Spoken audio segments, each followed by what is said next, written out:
أعوذ بالله من الشيطان الرجيم بسم الله الرحمن الرحيم الحمد لله رب العالمين الرحمن الرحيم مالك يوم الدين إياك نعبد وإياك نستعين اهدنا الصراط المستقيم صراط الذين أنعمت عليهم غير المغضوب عليهم ولا الضالين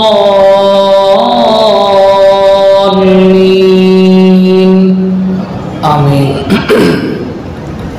إن الحمد لله نحمده ونستعينه ونستغفره ونؤمن به ونتوكل عليه ونعوذ بالله من شرور أنفسنا ومن سيئات أعمالنا من يهده الله فلا مضل له ومن يضلل فلا هادي له ونشهد أن لا إله إلا الله وحده لا شريك له ونشهد أن سيدنا ومولانا محمدا عبده ورسوله أما بعد اللهم صل على سيدنا محمد وعلى آل محمد كما صليت على إبراهيم وعلى آل إبراهيم إنك حميد مجيد اللهم بارك على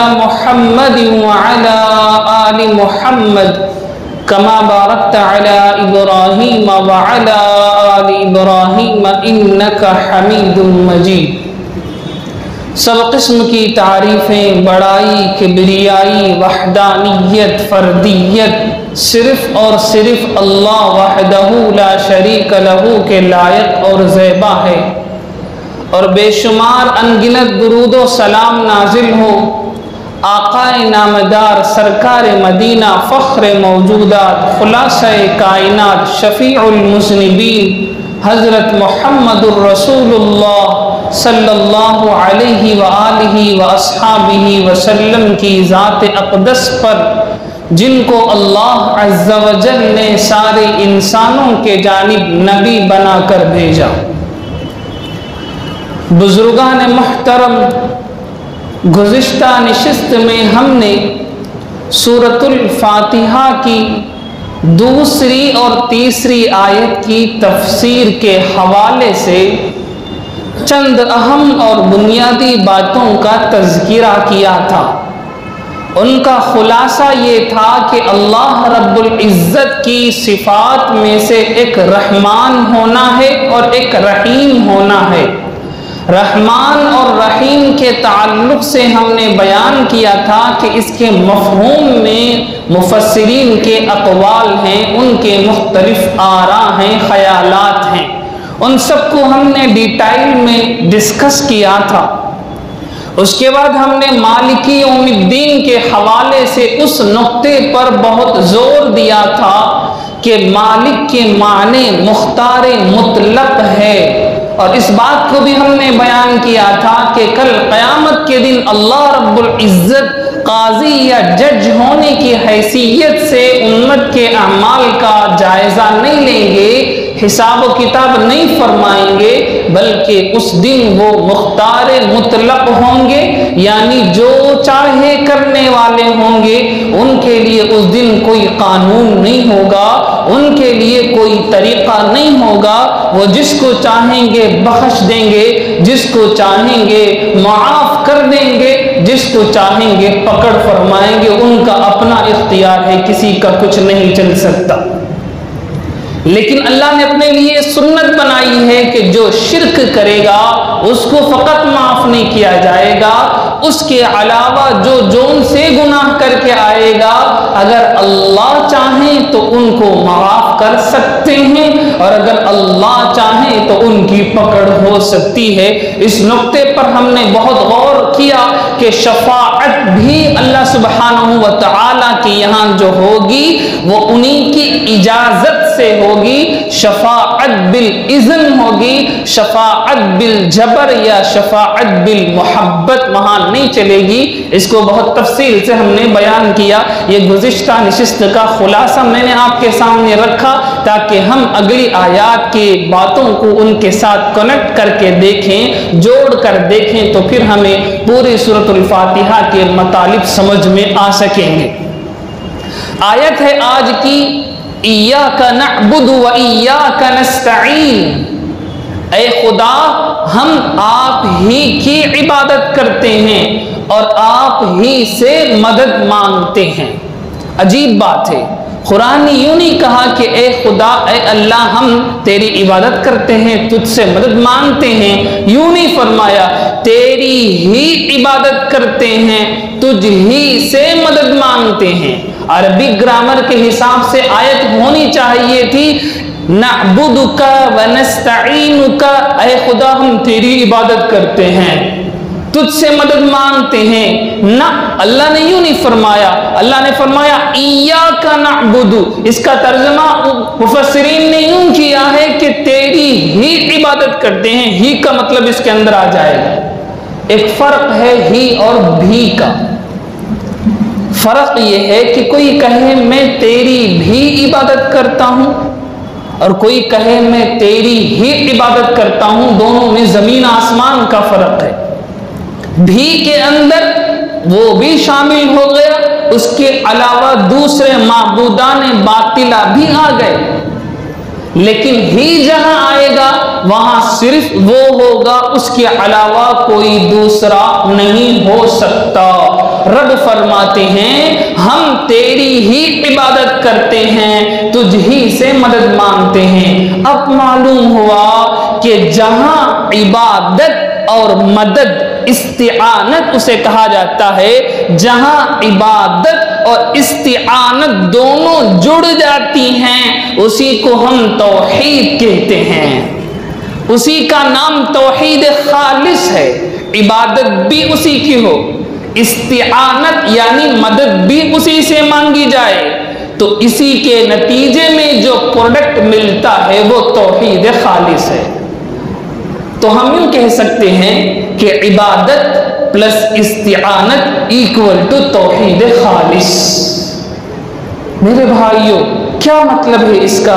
اسی کو ایک بڑے شاعر گزرے ہیں حکیم احمد صاحب نور اللہ مرقدہ، انہوں نے بڑے پیارے انداز میں فرمایا ہمارا مرکز امید، ہمارا مرکز امید رحمت آپ کا ڈر ہے، کسی کے در پہ تو یا رب یہ پیشانی نہیں جاتی، ہماری رحمت کی امیدوں کا جو مرکز ہے وہ آپ کا در ہے، آپ کے در کے علاوہ اس پیشانی کو ہم کہیں دوسری جگہ لے کر نہیں جاتے۔ اسی کو فقہا کی زبان میں، علماء کی زبان میں توحید کہا جاتا ہے۔ اب ایک اور بات اس آیت میں غور کریں، یہاں فرمایا گیا ہے ایاک نعبد، ہم تیری عبادت کرتے ہیں۔ جب بندہ اکیلا نماز پڑھتا ہے تو بھی کہتا ہے ہم، حالانکہ اس وقت تو وہ ایک نماز پڑھ رہا ہوتا ہے۔ میں سورۃ الفاتحہ کی تلاوت کرتا ہوں تو اس وقت میں ایک آدمی تلاوت کر رہا ہوتا ہوں، لیکن قرآن ہمیں یوں سکھاتا ہے ایاک نعبد، ہم تیری عبادت کرتے ہیں۔ علامہ آلوسی رحمہ اللہ نے اپنی تفسیر میں اس کے تعلق سے بہترین نقطہ اٹھایا، وہ یہ ہے کہ کوئی بھی بندہ اللہ کے شایان شان عبادت نہیں کر سکتا، کوئی بھی انسان اللہ کی شان کے مطابق عبادت نہیں کر سکتا، اس کی ذات وراء الورا وراء الورا وراء الورا ہے، ہماری عقلوں سے پرے، ہمارے تصورات سے آگے، ہمارے سب کچھ جہاں تک ہماری سوچ جا سکتی ہے اس سے آگے اللہ کی ذات ہے، تو ان کی شان کے مطابق کوئی بھی انسان عبادت نہیں کر سکتا۔ تو گویا کہ بندہ یوں کہتا ہے کہ اے اللہ میری عبادت کو دوسرے لوگوں کی، تیرے ولیوں کی، تیرے نبیوں کی عبادت کے ساتھ ملا کر قبول کر لے۔ ایاک نعبد و ایاک نستعین، تنہا میری عبادت کسی لائق نہیں، تنہا اکیلی میری نماز کے اندر کوئی پاور نہیں، اس کے اندر کوئی روحانیت نہیں، اتنے سارے سینکڑوں بندے میرے ساتھ صف میں کھڑے ہوئے تیرے آگے سجدہ کر رہے ہیں، ان میں سے کوئی نہ کوئی ایک تو تیرا ولی ہوگا، ان میں سے کوئی ایک نہ ایک تو تیرا چہیتا ہوگا، ان کے ساتھ میری بھی نماز کو جوڑ کر قبول کر لے۔ ایاک نعبد و ایاک نستعین، اے اللہ ہم تیری عبادت کرتے ہیں، میری عبادت کو ہماری عبادتوں کے ساتھ جوڑ کر قبول کر لے۔ ایسا ہی جیسے مارکیٹ میں جب بڑا زیادہ مقدار میں سامان بیچا جاتا ہے تو جو سامان چلتا نہیں ہے، جو الگ نہیں بک سکتا، اس کو اچھے سامانوں کے ساتھ جوڑ کر بیچ دیا جاتا ہے، ویسے ہی میری یہ ٹوٹی پھوٹی عبادت ان اچھے اچھے بندوں کے ساتھ ملا کر قبول کر لے۔ ایاک نعبد و ایاک نستعین، اب نستعین کا مطلب یہ ہوگا کہ اے اللہ تیری شایان شان میں عبادت نہیں کر سکتا، تیری شان وراء الورا وراء الورا وراء الورا ہے، مجھے تیری شایان شان عبادت کرنے میں میری مدد فرما۔ ایاک نعبد و ایاک نستعین، اے اللہ ہم تیری ہی عبادت کرتے ہیں لیکن تیری شایان شان یہ عبادت نہیں ہو سکتی، لیکن کچھ تو اچھی کر لیں، ہماری مدد فرما۔ ایاک نعبد و ایاک نستعین۔ اللہ اکبر۔ اب ہم ایک آیت کے ساتھ دوسری آیت کو جوڑتے چلیں۔ اگلی آیت ہے اہدنا الصراط المستقیم، اے اللہ ہمیں سیدھے راستے کی طرف، صراط مستقیم کی طرف رہنمائی فرما، ہدایت فرما۔ بندے کو پوٹینشیل گائیڈینس، بیسک گائیڈینس خود سے موجود ہوتی ہے، جیسا کہ اس سے پہلے میں نے بڑی تفصیل سے اس کو بیان کیا ہے۔ وہ پوٹینشیل گائیڈینس مختصر ہوتی ہے، چھوٹی سی ہوتی ہے۔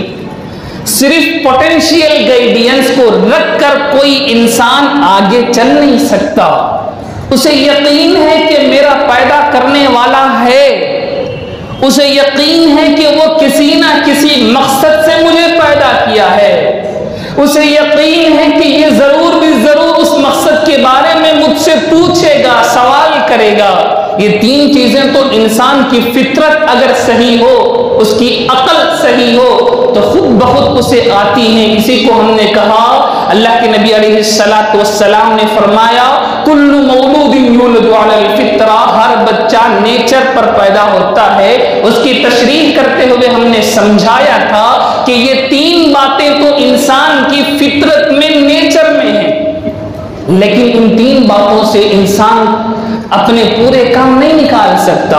جب اسے معلوم ہو گیا کہ میں ایک مقصد کے لیے اس دنیا میں بھیجا گیا ہوں تو نیکسٹ کوسچن فوراً یہ سامنے آئے گا کہ وہ مقصد کیا ہے، اس مقصد کو میں کیسے پورا کر سکتا ہوں، کون سی باتیں میں انجام دوں گا تو میں اس مقصد کو پورا کرنے والا ہوں گا، وہ کون سے کام ہیں جن کو کرنے سے میں مقصد سے دور چلا جاؤں گا، ان باتوں کا جاننا ضروری ہے۔ تو بندہ اب اللہ سے دعا کرتا ہے کہ اے اللہ تیری اتنی خوبیاں ہیں، تیری اتنی سچائیاں ہیں، تیری یہ اوصاف ہیں، اب میرے اندر تڑپ ہے، میرے اندر طلب ہے، مجھے تیری معرفت مختصر طور پر حاصل ہو گئی ہے، اب مجھے تفصیلی معلومات عطا فرما، اب تجھے یہ بتلا، مجھے یہ بتلا کہ مجھے کیا کام کرنے ہیں، مجھے کیا کام نہیں کرنے ہیں، کون سی باتوں سے تو خوش ہوتا ہے، کن سے تو ناراض ہوتا ہے، یہ تفصیل سے مجھے سمجھا۔ یہی دعا بندہ کرتا ہے اہدنا الصراط المستقیم میں کہ اے اللہ ہمیں سیدھا راستہ، صراط مستقیم کی طرف رہنمائی فرما۔ وہ صراط مستقیم کیا ہے؟ وہی تفصیلی ہدایت ہے، وہی لمبی چوڑی وہ ہدایت ہے جو انسان کی اپنی پوری زندگی کے لیے کافی ہو سکتی ہے۔ تو میرے بھائیوں، ایک ہے مختصر سی چھوٹی سی اجمالی ہدایت، اور ایک ہے تفصیلی ہدایت، اور ایک ہے قدم قدم پر ہدایت، اور ایک ہے ہدایت پر ہدایت۔ ان ساری ہدایتوں کی انسان کو ضرورت ہے۔ علماء نے ہدایت کی دو قسمیں لکھی ہیں، اس کو بڑی توجہ سے سمجھیں، ایک مسئلہ ہم حل کرنے لگے ہیں۔ دو طرح کی ہدایتیں ہیں، ایک ہے اہداء الطریق اور ایک ہے ایصال الی المطلوب۔ کیا مطلب؟ میرے پاس کوئی انجان آدمی آ کر پوچھتا ہے کہ فلانی جگہ کو میں کیسے جاؤں، کسی جگہ کا کسی مکان کا ایڈریس پتا کرتا ہے، تو دو طریقے ہیں۔ ایک یہ ہے کہ میں اسے کھڑا کر کے کہوں کہ سیدھا نکلو، یہاں سے پہلے دائیں پر مڑو تو ایک چوک آئے گا، وہاں سے دوسرے بائیں پر چلا جاؤ تو جو جگہ آئے گی وہی آپ کی منزل ہے۔ یہ ہے راستہ دکھانا۔ اور ایک ہے کہ میں اس آدمی کو اپنے ساتھ گاڑی پر بٹھاؤں اور سیدھے لے جا کر اس جگہ میں جہاں جس کا اس نے پتہ مانگا ہے وہاں جا کر اتار دوں۔ جو میں نے پہلے راستہ بتایا تھا اسے کہتے ہیں اہداء الطریق، راستہ دکھانا۔ اور جو دوسرا کام میں نے کیا کہ میں نے اس کو راستہ نہیں بتایا کہ کس طرح جانا ہے، میں نے اس کو ڈائریکٹلی جا کر اس کے منزل مقصود پر اسے پہنچا دیا۔ یہ ایصال الی المطلوب ہے۔ ہم مسلمانوں کو بلکہ نبیوں کو اللہ نے جس ہدایت کے پابند فرمایا ہے وہ راستہ دکھانے والی ہدایت ہے، وہ راستہ دکھانے والی ہدایت ہے۔ ہم جا کر کسی غیر مسلم کو دعوت دے سکتے ہیں کہ یہ راستہ جنت کو جانے والا ہے۔ ہم کسی فاسق فاجر مسلمان کو جا کر یہ دعوت دے سکتے ہیں کہ یہ راستہ جنت کو جانے والا راستہ ہے۔ ہم کسی کو جنت تک پہنچا نہیں سکتے، حتیٰ کہ انبیاء بھی نہیں پہنچا سکتے۔ قرآن کہتا ہے انک لا تہدی من احببت ولکن اللہ یہدی من یشاء۔ اے پیارے نبی، تم نے اپنے چچا کے بارے میں یہ خواہش کی تھی کہ وہ مسلمان ہو جائے، تم نے پوری کوشش کی لیکن وہ مسلمان نہیں ہوئے۔ کیوں نہیں ہوئے پتہ؟ انک لا تہدی، تم کسی کو ہدایت نہیں دے سکتے، ولکن اللہ یہدی، لیکن اللہ ہدایت دیتے ہیں جسے چاہے۔ اللہ ہدایت دیتے ہیں جسے چاہے۔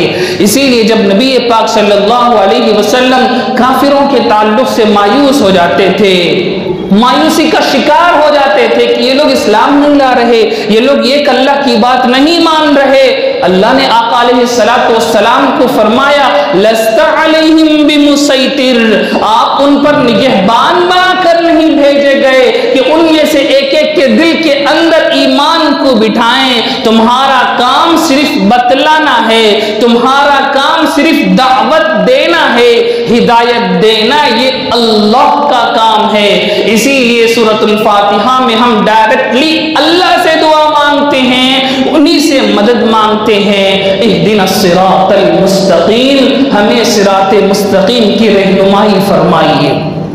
اب یہاں یہ بات سمجھ میں آئی کہ انسان ایک لمحے کے لیے بھی ہدایت سے بے نیاز نہیں ہو سکتا۔ ہم مسلمان ہو گئے ہیں لیکن پھر بھی ہم روزانہ نمازوں میں اہدنا الصراط المستقیم، نماز کی ہر رکعت میں اہدنا الصراط المستقیم کی دعائیں مانگتے ہیں۔ کیوں مانگتے ہیں؟ ہم تو ہدایت یافتہ ہیں، الحمدللہ ہم نے اللہ کو رب مان لیا ہے، ہم نے رسول اللہ صلی اللہ علیہ وسلم کو رسول مان لیا ہے، ہمارے پاس قرآن موجود ہے، پھر کیوں ہم ہر رکعت میں دعا مانگتے ہیں سیدھے راستے کی طرف رہنمائی فرمائیے؟ اس کی وجہ یہ ہے کہ کوئی بھی انسان ایک لمحے کے لیے بھی ہدایت سے بے نیاز نہیں ہو سکتا۔ زندگی کے موڑ میں، روزانہ کے معاملات میں ہر انسان کو کوئی نہ کوئی ایسا واقعہ پیش آ جاتا ہے جس میں وہ ٹھٹک کر رہ جاتا ہے کہ ادھر جانا ہے کہ ادھر جانا ہے، یہ راستہ اپنانا ہے کہ یہ راستہ اپنانا ہے۔ وہی ہدایت اس وقت اس کی ضرورت ہے۔ اسی طرح اجتماعی مسائل میں کئی مسائل ایسے ہیں جن میں انسان کا اپنا ذہن کام نہیں کر سکتا، وہاں انسان کو ہدایت کی ضرورت ہے۔ مثال کے ذریعے سے میں بات کو سمجھاؤں، مرد اور عورت دو جنس ہیں، دو صنف ہیں، دو الگ الگ قسم کے انسان ہیں۔ ان کی فیلنگز کو صحیح معنوں میں 100% کوئی مرد کسی عورت کی فیلنگ کو سمجھ نہیں سکتا، اور کوئی عورت کسی مرد کی فیلنگ کو 100% سمجھ نہیں سکتی۔ تو یہ ایسا موقع ہے جس میں انسان ٹھٹک کر رہ جاتا ہے کہ مجھے کون سا راستہ چوز کرنا چاہیے، مجھے کون سی چیز اپنانی چاہیے۔ تاریخ اٹھا کر دیکھیں، ہسٹری کا جائزہ لیں، یا تو مردوں نے عورتوں پر ظلم کیا ہے یا عورتوں نے مردوں پر قابو پایا ہے، یہاں تک یہ چیز، یہ سلسلہ چلتا رہا جب تک کہ نبی پاک صلی اللہ علیہ وسلم کی طرف سے کوئی صحیح رہنمائی نہیں مل سکی کہ آقا علیہ السلام نے آ کر بتلایا کہ عورتوں کو تم غلام باندی کی طرح برتاؤ نہیں کر سکتے، عورتوں کا کام کاج وہ گھر کے اندر والا ہے، مردوں کا کام کاج وہ گھر کے باہر والا ہے، گھر کے اندر کے کام کاج وہ عورتوں کی ذمہ داری ہے، گھر کے باہر نکل کر کمائی کرنا یہ مردوں کی ذمہ داری ہے۔ آقا علیہ السلام نے مردوں اور عورتوں کی ذمہ داریوں کے درمیان جو لکیر کھینچی ہے، انسان کی کوئی طاقت نہیں کہ وہ وحی سے قطع نظر کر کے، وحی سے نظر ہٹا کے مرد اور عورت کے درمیان انصاف کر سکے۔ ہندوازم کا جائزہ لے کر دیکھیں، اسلام سے پہلے ہم جانتے تھے کہ عرب میں جب لڑکی پیدا ہوتی اسے زندہ دفن کر دیا جاتا، جس کو بچا لیا جاتا وہ بھی ذلیل و رسوا ہو کر رہتی، وہ کسی جانور کی طرح لوگوں کے ساتھ برتاؤ اس کا کیا جاتا۔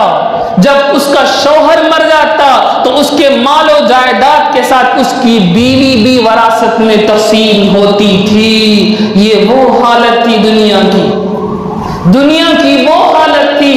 اس موقع پر آقا علیہ السلام آ کر بتلاتے ہیں کہ مردوں کی ذمہ داریاں کیا ہیں، عورتوں کی ذمہ داریاں کیا ہیں، ان دونوں کے درمیان حد فاصل انسان کی عقل نہیں کر سکتی۔ اس وقت ہدایت کی ضرورت ہے۔ ایک اور مثال لیجئے، ایک انسان ہے اور ایک حکومت ہے۔ حکومت اور ایک فرد کے درمیان کیا تعلق ہونا چاہیے؟ حکومت میں بیٹھا ہوا فرد کی جذبات کو، فرد کی ضروریات کو صحیح طور پر سمجھ نہیں سکتا، اور اسی طرح جو فرد ہے وہ حکومت کی ذمہ داریوں کو نہیں سمجھ سکتا۔ میں 1000 تنقیدات حاکموں پر کروں، لیکن حاکموں کی کرسی پر بیٹھنے کے بعد جو ذمہ داریاں ان پر عائد ہوتی ہیں ان کا احساس مجھے نہیں ہو سکتا۔ تو حاکم اور رعیہ کے درمیان کیا تعلقات ہونے چاہیے؟ اگر ہم رعیت بن کر دیکھیں تو ہم رعیت کی طرف سپورٹ کر کے بات کریں گے، اگر ہم حاکم بن کے دیکھیں تو ہم حکومت کی سپورٹ کرتے ہوئے نظر آئیں گے۔ بیچ میں کوئی انسان ٹھہر نہیں سکتا جب تک کہ اسے ہدایت نہ ملے۔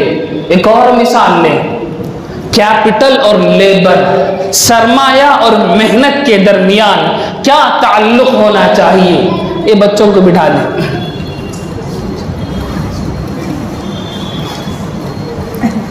کیپٹل اور سرمایہ کے درمیان کیا تعلق ہونا چاہیے؟ وہ اس وقت تک فیصلہ نہیں کر سکتے جب تک کہ کوئی ایکسٹرنل ہدایت نہ ملے۔ اگر میں کیپٹل کے انداز میں غور کروں تو مجھے لیبر کا خون چستا ہوا نظر نہیں آئے گا، مجھے لیبر کی تکلیفیں محسوس نہیں ہوں گی، اور اگر میں لیبر بن جاؤں تو مجھے کیپٹل کی ذمہ داریوں کا احساس نہیں ہوگا، سرمایہ کے اوپر کیا کیا ذمہ داریاں آتی ہیں یہ مجھے محسوس نہیں ہوگی۔ جب تک کہ ایکسٹرنل ہدایت مجھے نہ ملے تو معلوم ہوا ایک انسان کے لیے اس کی انفرادی زندگی میں بھی ہدایات کی ضرورت ہے، اس کی سماجی زندگی میں، سوشل لائف شریف میں بھی ہدایات کی ضرورت ہے، لمحہ لمحہ ہدایت کی ضرورت ہے، اور اگر کسی کو خوش قسمتی سے ہدایت مل گئی تو مرتے دم تک اس ہدایت کا اس کے ساتھ جڑا رہنا، باقی رہنا یہ الگ سے ضروری ہے۔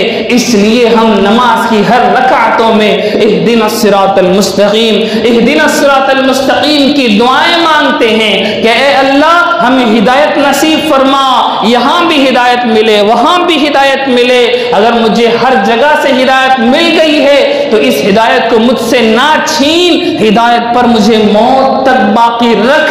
اس لیے اہدنا الصراط المستقیم کی دعا ہم مانگتے ہیں، اس لیے اہدنا الصراط المستقیم کی دعائیں ہمیں مانگنے کا حکم دیا ہے۔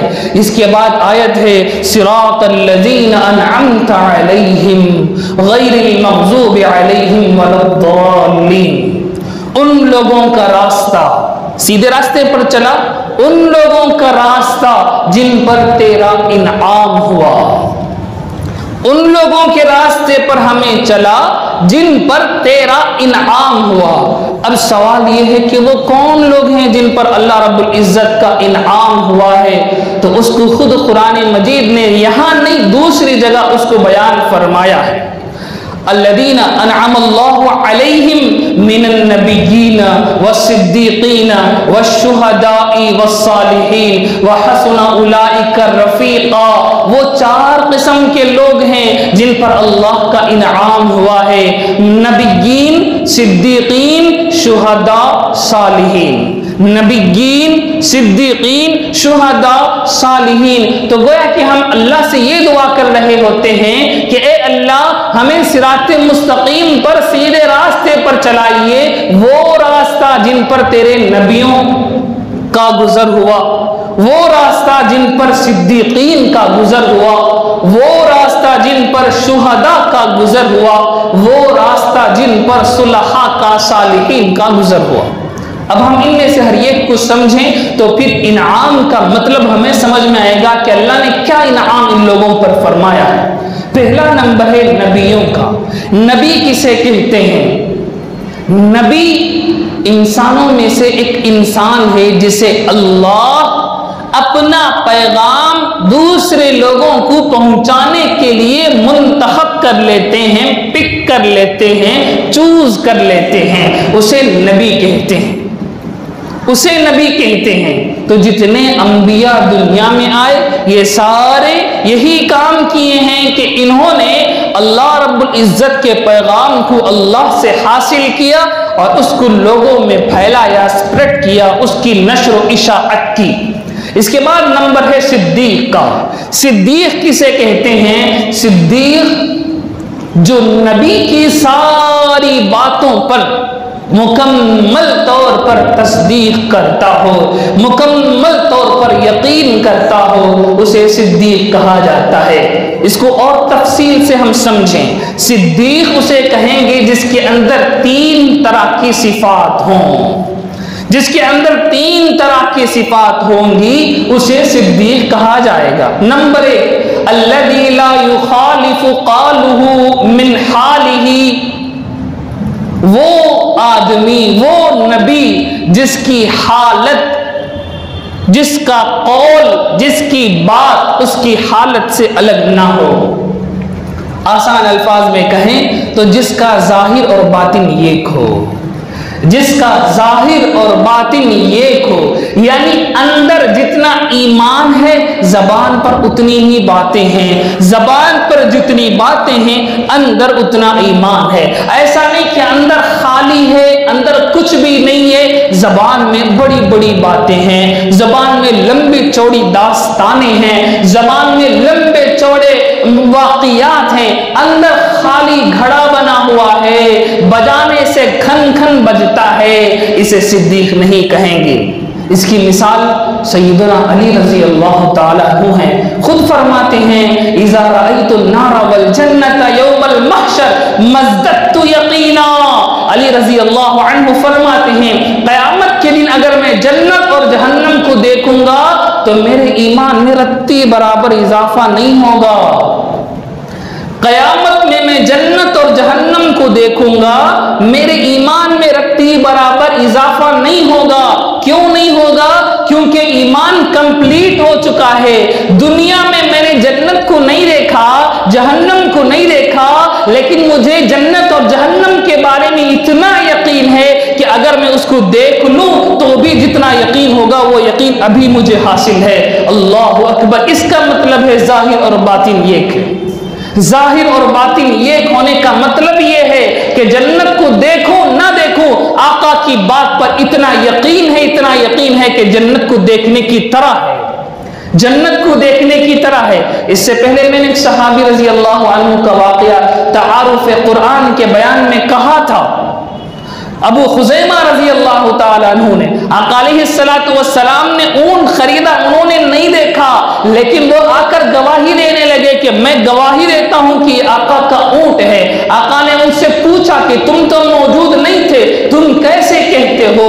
انہوں نے کہا اے اللہ کے نبی, آپ آسمانوں کے اوپر کی باتیں آ کر بتاتے ہیں, ہم ان کو مان لیتے ہیں, یہ اونٹ آپ نے خریدا ہے یہ آپ کہہ رہے ہیں, اس کو ہم کیسے نہیں مانیں گے؟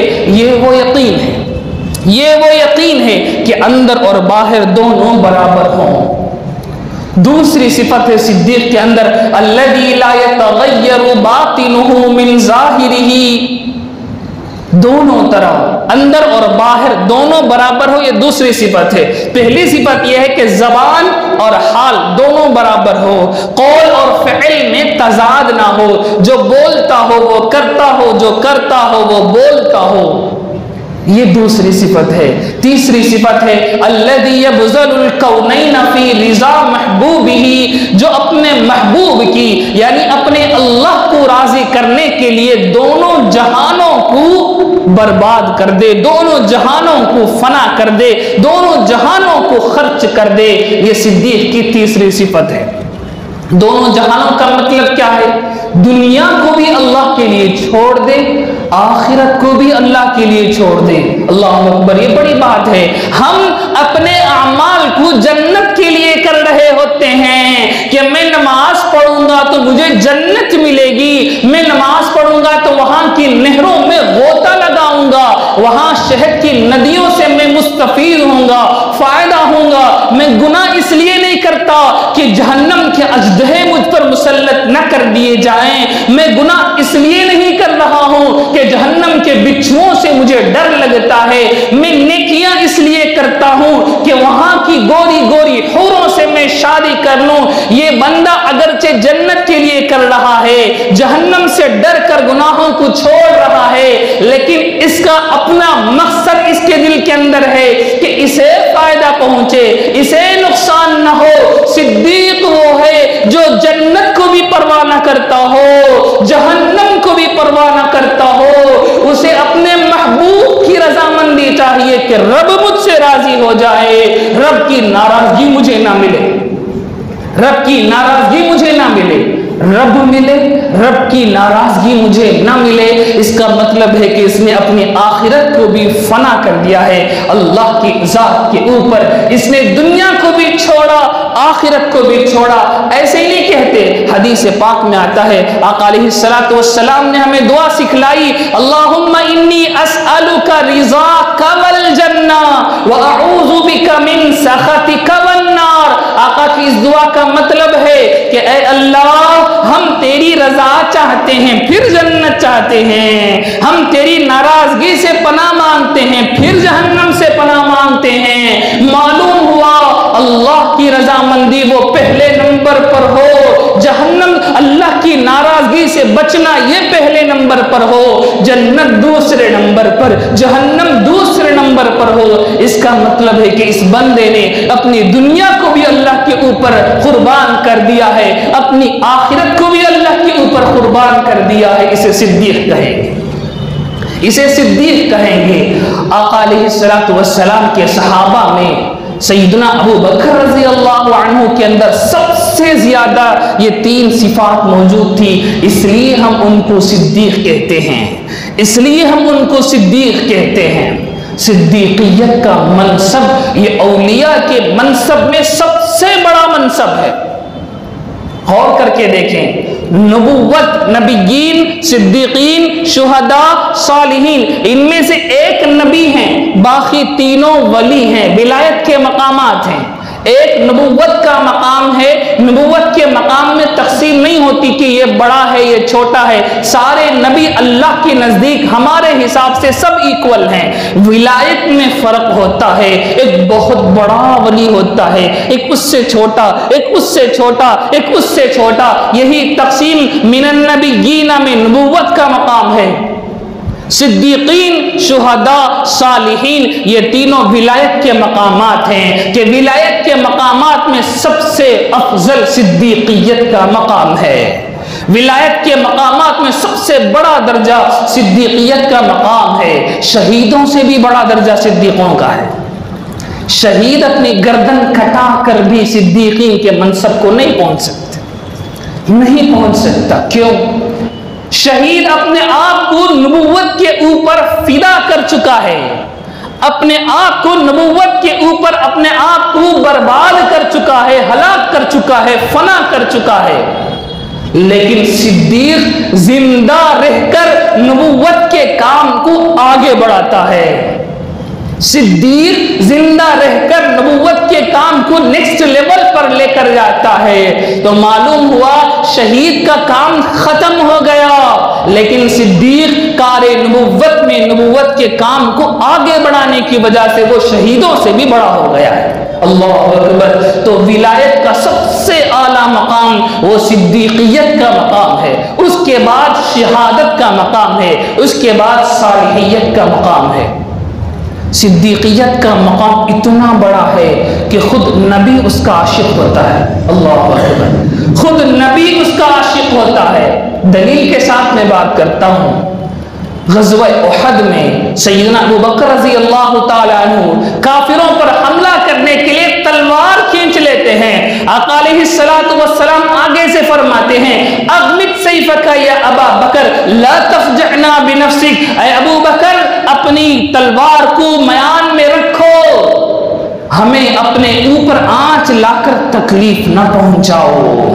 آقا علیہ السلام فرما رہے ہیں کہ اے ابو بکر تم تلوار لے کر کافروں کے مقابلے میں چلے جاؤ گے تو ہو سکتا ہے کہ تمہیں شہادت مل جائے، لیکن نبوت کو تمہاری شہادت سے تکلیف ہوگی، اس لیے تم تلوار کو میان کے اندر رکھو۔ نبی علیہ السلام صدیقین کے منصب کی اتنی چاہت فرماتے تھے، اس سے معلوم ہوا سیدنا ابو بکر رضی اللہ عنہ کا مرتبہ کیا ہے۔ صدیقین یہ قیامت تک ہوتے رہیں گے۔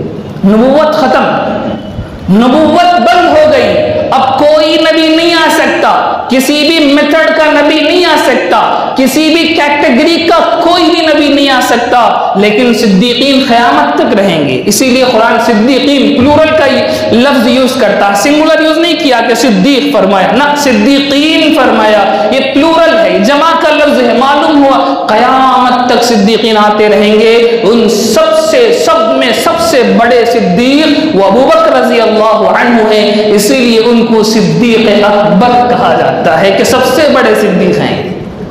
تو معلوم ہوا یہ ان لوگوں کے راستے پر چلنے کی ہم دعا کر رہے ہوتے ہیں۔ صراط الذین انعمت علیہم، صراط الذین انعمت علیہم، اس میں ہم ان لوگوں کے راستے پر چلنے کی دعا کر رہے ہوتے ہیں۔ اب یہاں رک کر یہ مسئلہ سمجھ لیں کہ ہمیں صرف نبی کو ماننے کا حکم نہیں دیا گیا، نبی کے ساتھ ساتھ ولایت کو ماننے کا بھی حکم دیا گیا ہے۔ اس آیت پاک کے اندر ہمیں صرف نبیوں پر ایمان لانے کا، نبیوں کے راستے پر چلنے کا حکم فقط نہیں دیا گیا، ہمیں نبیوں کے ساتھ ولیوں کے راستے پر بھی چلنے کا حکم دیا گیا۔ ان اولیاء میں سب سے بڑے سیدنا ابو بکر رضی اللہ عنہ صدیقین میں ہیں۔ شہداء جتنے شہداء ہیں ان کے راستے پر بھی چلنا ہماری ذمہ داری ہے۔ صلحاء جتنے اولیاء اللہ نیک لوگ گزرے ہیں ان لوگوں کے راستے پر بھی چلنے کا ہمیں حکم دیا گیا ہے۔ ان سب کے راستوں کو جوڑ کر جو راستہ بنتا ہے وہی راستہ صراط مستقیم والا راستہ ہے۔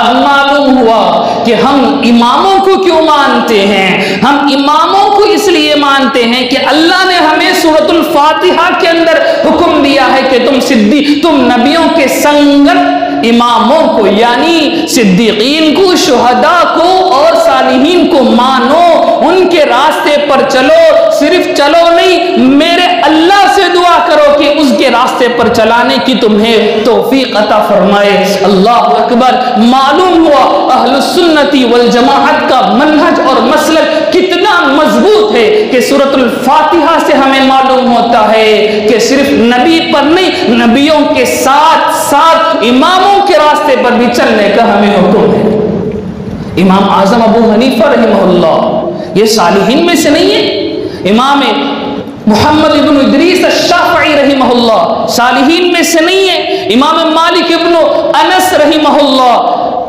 امام صالحین میں سے نہیں ہے؟ امام احمد ابن حنبل رحمہ اللہ صالحین میں سے نہیں ہے؟ امام محمد ابن اسماعیل بخاری رحمہ اللہ صالحین میں سے نہیں ہے؟ امام مسلم ابن حجاج رحمہ اللہ اماموں میں سے نہیں ہے؟ یہ سب صالحین میں سے ہیں۔ ان سب کے راستے پر ہم چلتے ہیں، اس لیے ہم اپنے آپ کو اہل السنتی والجماعت کہتے ہیں۔ ان میں سے اگر ہم کسی ایک راستے کو بند کر دیں، ہم کہیں کہ ہم صرف نبیوں کے راستے پر چلیں گے، قرآن اور حدیث ہمارے لیے کافی ہے، تو ہم یوں کہہ رہے ہوتے ہیں کہ ہم من النبیین والصدیقین والشہداء والصالحین میں سے صرف نبیوں کو مانتے ہیں، صدیقین کو نہیں، شہداء کو نہیں، صالحین کو نہیں۔ اللہ اکبر، اللہ اکبر۔